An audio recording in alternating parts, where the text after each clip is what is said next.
শুধু মুখে কথা বললে হবে না, শুধু এমন কথা বলবেন যেন সামঞ্জস্যহীন কথা না হয়, কথার সাথে যত কাজের মিল হয়। যে দৃষ্টান্ত প্রধানমন্ত্রী রাখছেন সেই দৃষ্টান্ত অনুসরণ করে আপনারাও করুন।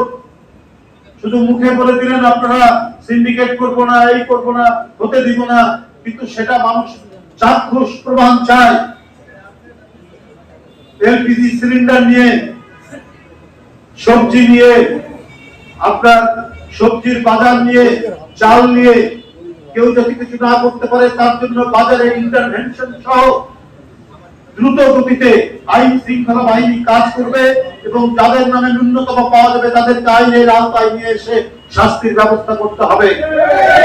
এইটাই হচ্ছে সুশাসনের নমুনা।